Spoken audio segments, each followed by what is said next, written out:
Assalamualaikum warahmatullahi wabarakatuh.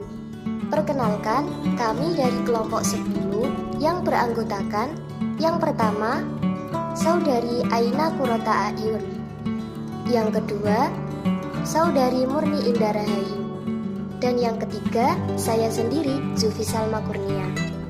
Di sini kami akan mempresentasikan hasil dari diskusi kami yang berjudul Teknologi dalam Pembelajaran Anak Usia Dini dalam program studi Pendidikan Islam Anak Usia Dini di Sekolah Tinggi Agama Islam Miftahul Ulang Lawak Kertosono Nganjuk. Langsung saja masuk ke pembahasan.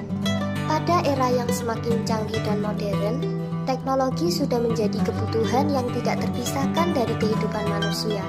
Baik orang dewasa maupun anak-anak tidak lepas dari penggunaan teknologi. Semakin lama teknologi semakin dekat dengan kehidupan keseharian manusia untuk mempermudah dan memberikan wawasan baru bagi penggunanya. Selain dalam kehidupan sehari-hari, teknologi juga banyak digunakan untuk mendukung proses pembelajaran, termasuk dalam pendidikan anak usia dini. Teknologi dapat dimanfaatkan sebagai media dalam mengenalkan konsep bilangan dan penalaran pada anak. Sebenarnya, terdapat banyak potensi dari teknologi yang dapat memberikan manfaat atau bahkan bahaya bagi anak. Namun, semua itu tergantung bagaimana lingkungan pengembangan dan memberikan secara tepat aktivitas apa yang dapat dilakukan anak melalui teknologi. Bahkan, guru dapat menyediakan berbagai tontonan yang bervariasi dan menjadikan guru memiliki pandangan dan inspirasi dalam melakukan kegiatan yang inovatif.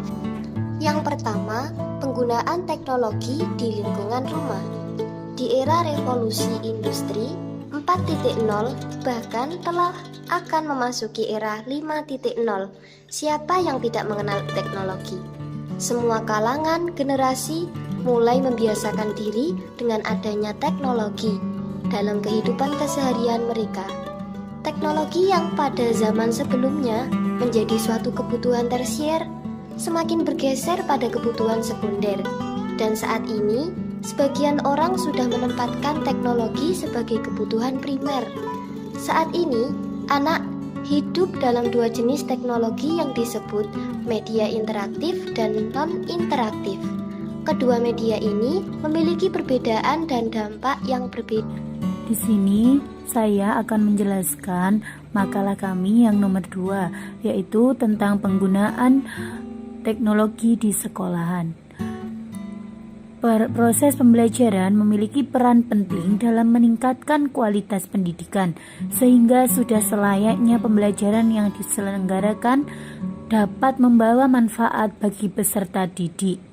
Kebermanfaatan dan kebermaknaan pembelajaran dapat dibangun melalui penciptaan suasana yang menyenangkan dan mampu memberikan stimulasi pada peserta didik dari berbagai aspek, sekaligus membantu menggali potensi yang dimiliki secara optimal. Di era teknologi ini, kompetensi lain yang penting dimiliki anak adalah komunikasi yang baik dan bagaimana komunikasi ini bisa terbentuk dalam proses pembelajaran.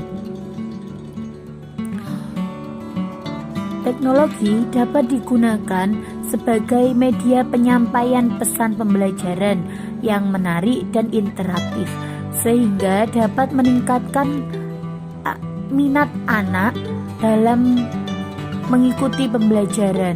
Pada abad ini, dalam proses pendidikan memaksa menggunakan teknologi informasi sebagai salah satu fasilitas belajar anak. Memasuki abad 21 ini, Daria dan Saiful merinci 5 kategori keterampilannya yang perlu dikuasai oleh pendidik. Di antaranya, A.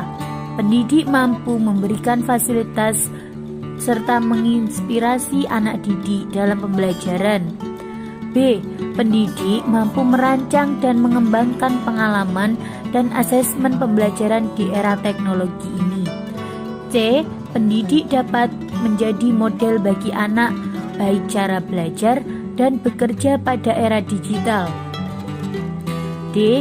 Pendidik mampu mendorong serta menjadi model yang bertanggung jawab dan bagaimana menjadi masyarakat digital. E. Pendidik wajib berpartisipasi dalam pengembangan dan kepemimpinan profesional. Salah satu usaha untuk menciptakan suasana pembelajaran yang inovatif dan menyenangkan adalah melalui pemanfaat teknologi sebagai media menyampaikan materi ajar pada anak.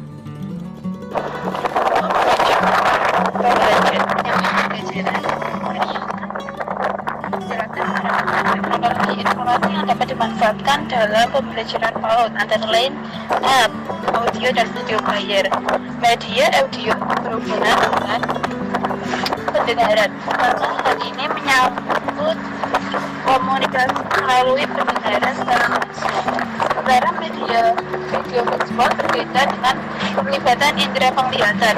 Hal ini sesungguhnya terdapat dua pesan yang dimuat dalam media visual dan yakni pesan verbal dan verbal. B. Komputer merupakan perangkat yang menggunakan teknologi software dan hardware. Melalui penggunaan komputer ini mempunyai pengaruh secara signifikan dalam proses pembelajaran. Komputer dapat membantu guru memoperasionalkan pembelajaran yang menantang dan menyenangkan bagi anak didik. C. Internet merupakan layanan teknologi yang menyiapkan seluruh aplikasi dan informasi yang dapat dijadikan sebagai sumber dan media pembelajaran. Internet dapat dioptimalkan dengan cepat, nyaman, aman bagi penggunaannya. Penggunaan internet dapat mempermudah guru dalam mencari dan menelusuri informasi berkaitan materi pembelajaran yang diajarkan kepada anak. Penggunaan teknologi dalam proses pembelajaran dapat memberikan manfaat baik dalam pengembangan aspek perkembangan anak secara umum, juga dapat mengembangkan aspek kognitif, khususnya berdasarkan penelitian yang dilakukan oleh 2014 bahwa rata-rata anak-anak yang berpartisipasi dalam pembelajaran menggunakan teknologi sebagai media pembelajaran mendapatkan dampak positif dalam pengembangan aspek kognitif, sosial, emosional, dan juga fisik dan anak.